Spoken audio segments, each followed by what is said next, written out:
Hello guys good morning. आज चाहिँ त्यही हो बिहान वाकसप गइनँ किन भन्दाखेरि हिजो कामले लोड भएर चाहिँ म त्यस्तै 8:30 बजीतिर उठेँ। हावा लागेर त आएको पनि सुनेको छैन पनि। 8:30 बजीतिर उठेँ अनि ब्याङ्कमा जानुपर्छ, ब्याङ्कमा गएँ। त्यसपछि यता केटाहरू आज मैले भात पकाएँ अनि खायौँ। अनि कलेज जाँदैछ। मैले चाहिँ अलिक हतार भयो, केटाहरू हिँडिसकेको छ, म चाहिँ अलिक ढिला भयो भनौँ न। आज कुदेर आएको अलिक थाकेको छ। खासै भ्लग सक त बनाउनु जस्तो लाग्छ मलाई। अब राति लोड हुँदो रहेछ। अब जाँदैछु ल केटा हो। ल अपडेट गर्दै गर्नु ल, खिचेँ भने है त। By by. आइज होइन, मैले चाहिँ ठ्याक्कै अन टाइम ट्रेन पक्रेर अहिले म साथीहरूसँग हिँड्दैछु। हामी चाहिँ ट्रेनबाट झरेर पनि अब गएकोको लागि हिँड्दैछौँ है। यस्तै छ, गर्मी छ, घाम छैन त्यही पनि गर्मी छ। हेलो गाइज, मेरो चाहिँ गएको सक्यो होइन। त्यही हो, खासै केही खिचेन छैन। आज त भ्लग पनि आउँछ आउँदैन थाहा छैन मलाई। आइहाल्यो भने छोटो हुनेवाला छ।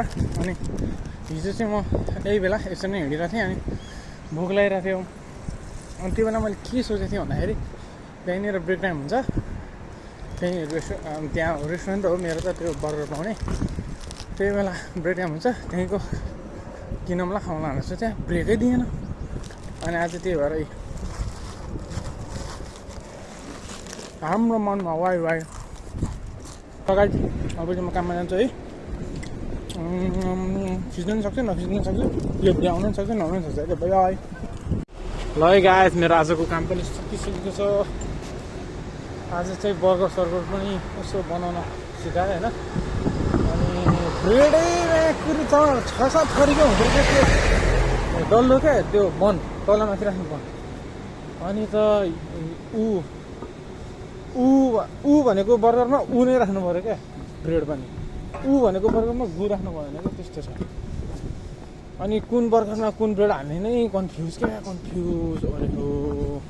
तै पनि यताउति उता यति गरेर चाहिँ सिकियो भनौँ। आजलाई चाहिँ त्यही हो, बर्गर सर्गर बनाउन सिक्यो। अब घर जाँदैछु, केटाहरूले भात पकाइदिन्छ बिचरा। जान्छु, खान्छु, सोध्छु। थाक्यो तर हावा चल्यो यार। हावा चलेपछि मेरो आवाज सुन्दैन मलाई थाहा छ। त्यही भएर अब घर गएर यसो एक दुईवटा सर्ट खिच्छु कि भ्लगको लागि। अब भ्लगै लामै छैन, आज त 1 मिनट पनि हुँदैन। अहिले चाहिँ कति बजी भन्नुहुन्छ भने तपाईँहरू 10 बजेर 10 मिनट गएको छ। अब ठ्याक्कै 10, 15, 20 मिनटमा त म पुगि नै हाल्छु होला सायदै होस्टेलमा। त्यसपछि अहिले गाइज ल अब के बोलिराख्नु। आज त्यही हो, काममा चाहिँ बर्गर बनाउन सिकियो। सब मिसिन हुन्छ, ढ्याक ढ्याक ढ्याक ढ्याक हान्ने मात्र हो। त्यो केचपहरू कति हाल्ने भनेर टेन्सन पनि लिनु पर्दैन। यस्तो भ्याच्याकको गन हुन्छ होइन, भ्याच्याकको एक सट हान्यो पुग्यो बास। त्यही हो, अब 1 हप्ता जतिमा चाहिँ सिक्छु होला लगभग सबै काम। अलि मिहिनेत गर्दैछु। त्यही हो, बाई बाई। आइतबार सोमबारबाट फेरि अर्को काम छ यार, टेन्स तपाईँ। ए अनि मलाई चाहिँ स्याटरडे 11 बजीदेखि 4 बजीसम्म पनि बोलाएको छ। लगभग हप्ताको त्यस्तै 28 घन्टा त पुराउने हिसाबले बोलाउनु खोज्यो होला। हेरौँ तर हो के हुन्छ कसो हुन्छ।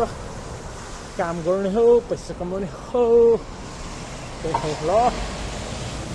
ल गाइज, ट्रेन स्टेसनमा आएको छु। एकछिन बस्नु पऱ्यो यतातिर। चलाउँदा निदैसियो मान्छे। यस्तो हो घरमा चाहिँ ट्रेनको। फाइनली आइसक्यो गाइज। ढाड सोझो पार्नु पहिला। उठ्दा ढाड दुख्ने कि मेन कुरो चाहिँ यार। खुट्टा त दुख्छ, ढाड पनि दुख्दो रहेछ नि। भयो भनेर यो खाना होइन। त्यसपछिको चना कुकरमा बना हो है। चना कस्तो पाक्यो त। ओए होसिदिएको छ त यार। के हो मुला आलु